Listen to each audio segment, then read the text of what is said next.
देश प्रदेश में आपका स्वागत है और सबसे पहले बात यहां केरल की करेंगे, क्योंकि केरल के स्वास्थ्य मंत्री ने इस बात की पुष्टि की है कि आज सुबह कोझिकोड में जिस 12 साल के बच्चे की मौत हुई है वो निपा वायरस की चपेट में था। और ये जो निपा वायरस का मामला है ये केरल में सामने आया है, जिसमें इस 12 साल के बच्चे की मौत हुई है कोझिकोड में। देर रात पुणे के लैब से जो टेस्ट के नतीजे मिले उनकी पुष्टि हुई। संपर्क में आए हुए सभी लोगों की पहचान करके उनको आइसोलेट किया गया है और संपर्क में आए किसी व्यक्ति में कोई लक्षण फिलहाल नहीं है। केरल में निपा के लिए स्पेशल टीम बनाई गई है।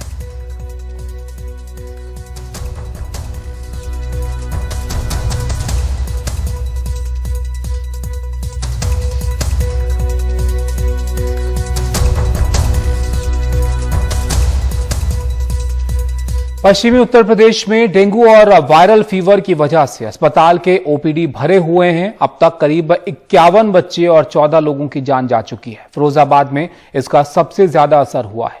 ये रिपोर्ट आप देखिए मेहर पांडे की। फिरोजाबाद के इस अस्पताल में तेजी से फैलते डेंगू और वायरल बुखार के इलाज का खास इंतजाम है और यहाँ बीमार बच्चों और परेशान माँ बाप का तांता बंधा हुआ है। इस अस्पताल में भीड़ इतनी ज्यादा है कि अब पुलिस ने मरीजों के साथ आने वाले लोगों की संख्या सीमित कर दी है। 45 साल की उषा जैन अपने 4 बच्चों और बुजुर्ग सास के साथ अपने भतीजे की खैरियत सुनने का इंतजार कर रही हैं। 6 साल के गौरव जैन को 3 दिन पहले बुखार और पेट दर्द हुआ। सिर्फ उसके माता पिता को उसके साथ अस्पताल के अंदर जाने दिया गया। अंदर मना कर दी है, जो करे कार्ड है एक ही जना जाएगा अंदर और कोई नहीं जाएगा। अच्छा, ऐसा क्यों? पता नहीं, करे वो पुलिस वाले बैठे हैं, वो कह रहे हैं कि अंदर अलाउड नहीं है, एक ही जना जाएगा, जिसकी माँ होगी या जिसका कार्ड होगा वही अंदर जा सकता है।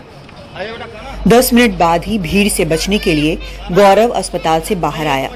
उसके पिता विमल जैन ने कहा कि एक बिस्तर पर 2 बच्चे लिटाए गए थे। सुबह आज ही मैंने एडमिट किया है मैडम, मगर ये बेड खाली नहीं, बेड की कोई वहाँ व्यवस्था नहीं है। तो आप कह रहे थे अभी ऊपर एडमिट किया था लेकिन आप वापस नीचे आ गए। वापस बच्चा घबरा रहा था, वो एकदम घुटनती थी, इसलिए मैं फिर उसको नीचे लेके आया हूँ। घुटन एकदम ये हो रही है वहाँ पे, एक तो बच्चों के एक बेड पर 2 बच्चे। गौरव को जल्द ही इलाज शुरू करने के लिए अंदर जाना पड़ा। अस्पताल में प्रिंसिपल डॉक्टर संगीता अनीजा ने कहा कि हालांकि वायरल बुखार की वजह से अस्पताल आने वाले मरीजों की तादाद बढ़ी है, लेकिन पिछले 24 घंटों में एक भी मौत नहीं हुई। थोड़ा सा panic is blessing in disguise कि जो है पेशेंट्स हल्का सा भी बुखार होते हुए आ रहे हैं, तो उनमें रिकवरी बहुत अच्छा हो रहा है कि सिंस 24 आवर्स कोई डेथ भी नहीं हुआ है। सरकारी आंकड़ों के मुताबिक 50 मौतें हो गई हैं, जिसमें से 40 बच्चे हैं।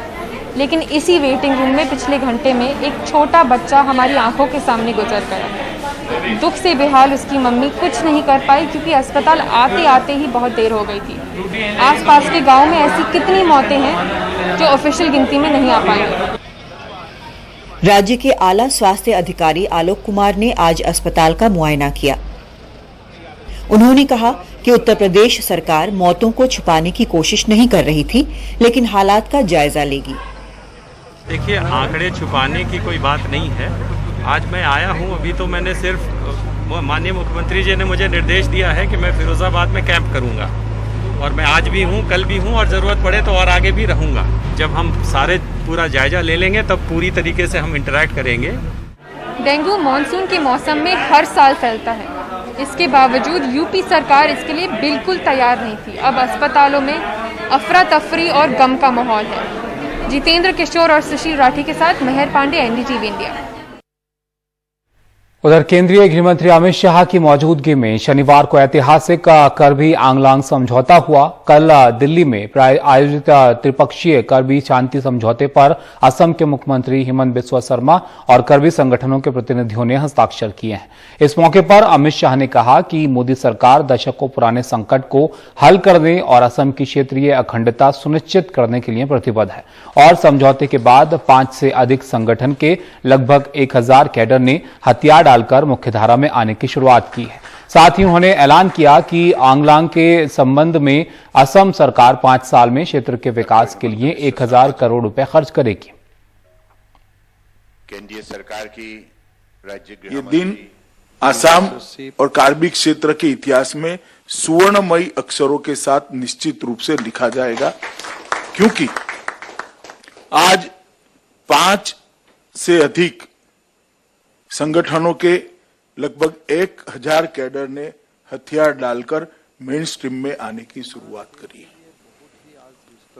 और उनके पुनर्वासन के लिए असम सरकार और भारत सरकार पूर्णतया कटिबद्ध है। Very big achievement, 1000 militant will surrender in terms of this agreement, and lot of sophisticated arms will be deposited and complete peace will come back. So it is a very big achievement. I'd like to offer my sincere gratitude to the Prime Minister of India, Shri Narendra Modi ji, and Home Minister Amit Shah ji for this path-breaking initiative. Territorial integrity of Assam will be preserved. Bihar के कटिहार जिले के मनिहारी अनुमंडल में गंगा नदी में आई बाढ़ की वजह से बच्चे स्कूल नहीं जा पाते। इस पूरे इलाके में चारों तरफ पानी ही पानी नजर आता है। ऐसे में पंकज और रविंद्र नाम के शिक्षक बच्चों को नाव पर बैठकर पढ़ाते हैं। बच्चों को शिक्षकों की तरफ से निःशुल्क शिक्षा दी जाती है। गंगा नदी के ऊपर इस अनोखी पाठशाला को छात्र सबसे सुरक्षित बताते हैं। बच्चों के मुताबिक उन्हें नाव में बैठकर पढ़ने में कोई परेशानी नहीं होती।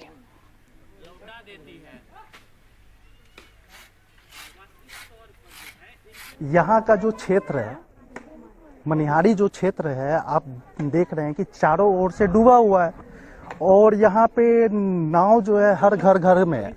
तो इसलिए जो है हम लोगों ने ये सोचा कि मतलब अभी सीट व्यवस्था ना होने के कारण जो है कि नाव में ही जो है कोचिंग इंस्टीट्यूट जो है शुरू किया जाए, और इसलिए जो है कि ये जो है कि मतलब स्टार्ट हुआ है। हम लोग का फिलहाल तो घर यहीं है, तो सब मतलब क्षेत्र यहाँ मतलब हम लोग का गांव डूबा हुआ है, तो हम लोग अपना डेली नाव का ही साधन बना लिए हैं और नाव पर ही मास्टर साहब आते हैं तो यहाँ पढ़ लेते हैं। डर नहीं लगता है? नहीं, ऐसे तो हम लोग नाव पर रहते हैबिट बन गया है, इसी कारण डर हम लोग का नहीं लगता है।